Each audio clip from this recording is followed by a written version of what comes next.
네, 안녕하십니까. 평생자산관리연구소의 유평창 소장입니다. 4월 한 달 동안의 경제 이슈와 자산관리에 대해서 알아보는 맛있는 경제 브런치 시간입니다.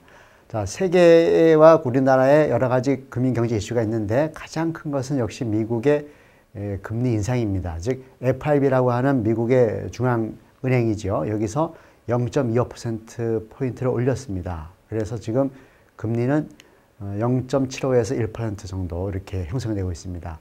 우리나라 같은 경우는 기준금리를 1.25% 이렇게 딱 잘라서 하는데 미국은 구간을 설정해서 관리합니다. 그러다 보니까 0.75가 될 수도 있고 1%가 될 수도 있고 그렇습니다. 자, 이렇게 된 배경에는요, 미국이 경제 성장에 대해 상당히 자신감을 가지고 있다는 겁니다. 사실 5년 만에 처음으로 어떤 미국의 물가가 상승하고 이런 현상이 보여주고 있거든요. 그래서 작년에 2016년도에 0.25%포인트 올렸다가 1년 만에 다시 올리게 된 배경으로 보시면 되겠는데요. 문제는 앞으로가 문제죠. 올해와 내년에 걸쳐서 2번 또는 3번 정도 해가지고 결국은 2018년도 말쯤 되면 2.5%까지 미국의 금리가 올라갈 수 있다라고 보는 견해가 많은데요. 이렇게 되면 우리나라 같이 미국의 수출입을 통하고 또 세계 경제에 여러 가지 영향력을 바로 받는 그 소규모 개방 경제인 우리나라는 금리를 올리지 않고는 좀 버티기 어려운 그런 입장이 될 수도 있습니다. 그러나 대한민국 현상을 보게 되면 가계부채라든가 우리나라 경제 상황이 안 좋은 것을 감안한다면 무작정 미국 따라 올릴 수도 없다, 이렇게 볼 수가 있겠습니다. 자, 구체적으로 미국의 상황에 대해서 한번 다시 살펴보겠습니다. 자, 미국의 연간 소비자 물가 상승률이 중앙은행이 목표하는 2%를 초과했습니다. 2.1%가 나왔거든요. 소비자 물가 지수죠. 자, 이런 부분은 5년 만에 처음이라고 하는 것이고요. 또 미국의 실업률이 사실상 완전 고용 상태라고 한다는 의미가 미국 같은 나라는 5%를 봅니다. 실업률을. 5%는 자연스럽게 직업을 바꾸거나 또는 여러 가지 퇴직과 은퇴와 신규 진입 이런 과정에서 5%는 발생할 수밖에 없다, 이렇게 보고 있는 것 같습니다.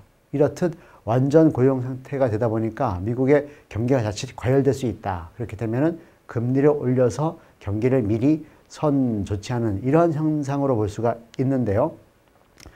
경우에 따라서는 미국이 즉 중앙은행이 갖고 있는 그런 자산들이 많이 있거든요. 채권들을, 이런 부분을 미리 좀 팔면서 금리를 조정할 수도 있습니다. 즉 미국의 금리 정책은 크게 두 가지로 볼 수 있는데요.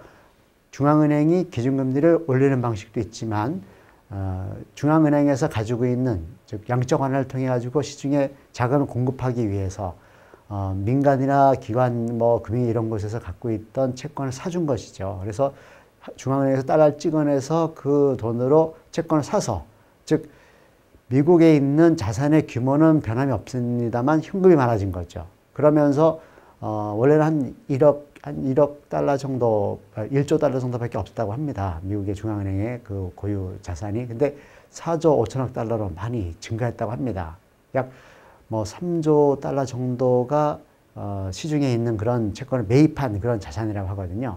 이 부분은 언젠가는 다시 또 매각을 해야 됩니다.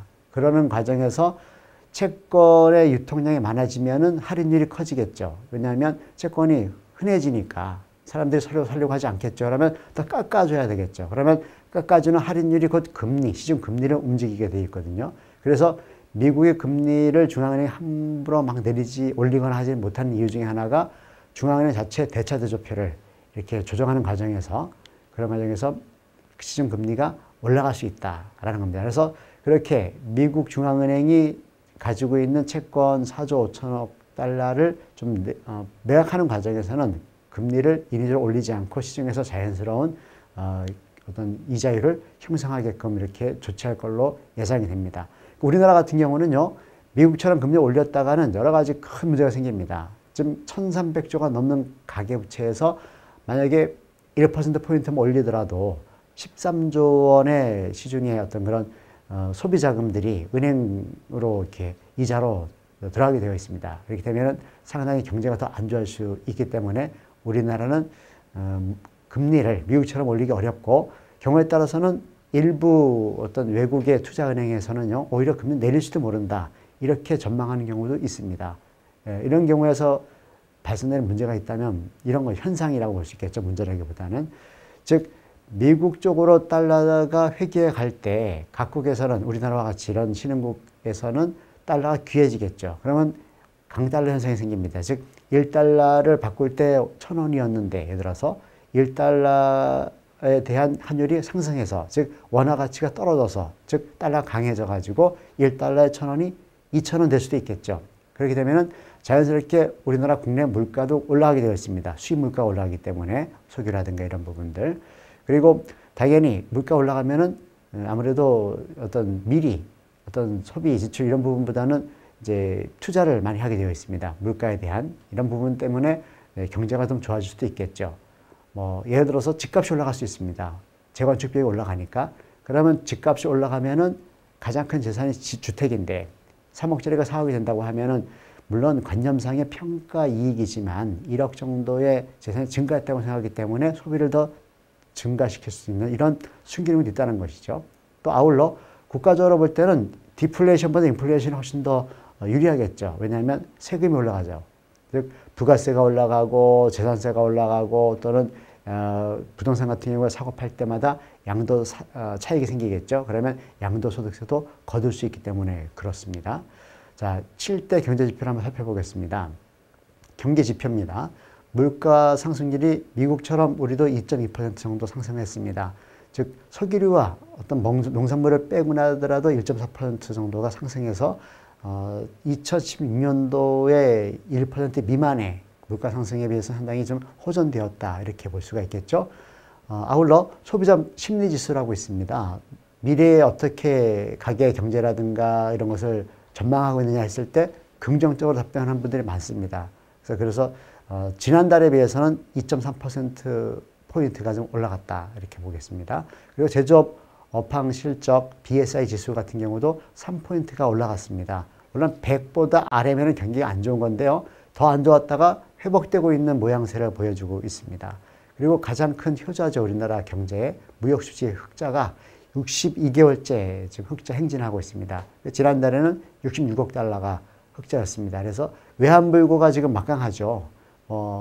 사상 최대치를 늘 경신하고 있는데 3,700억 달러가 넘습니다. 우리나라 외환불고가. 세계에서는 6번째로 되는 가장 큰 그런 이제 외환불고를 가지고 있는데 문제는 이런 외환불고가 너무나 많아지게 되면 우리 국부의 수익률이 크게 기여할 수 없죠. 즉 외환불고는 사실은 뭐 미국 국채라든가 달러 지폐라든가 아니면 금 이런 거를 가지고 있는 거거든요. 따라서 어떤 수익 활동에 국부의 수익 활동에 큰 도움이 안 될 수 있습니다. 그래서 외환불고는 좀 적당히 가지고 있고 나중에 어떤 외환 위기가 왔을 때 그때 이제 쓸 수 있는 실탄인데 지금 같이 우리가 외환불고가 많고 미국의 금리를 인상해서 우리도 금리를 올려야 될 수 있는 그런 분위기 된다면 외환불고를 풀어서 우리나라 금리를 안정시키는 그런 어떤 종잣돈으로 활용하는 것이 좋다고 생각을 합니다. 자, 주가지수입니다. 제가 관찰하고 있는 6개 지표가 있는데 다우존스 지수와 상해종합지수만 조금 내렸고요. 나머지 4개 지수는 좀 소폭 또는 중폭 상승했습니다.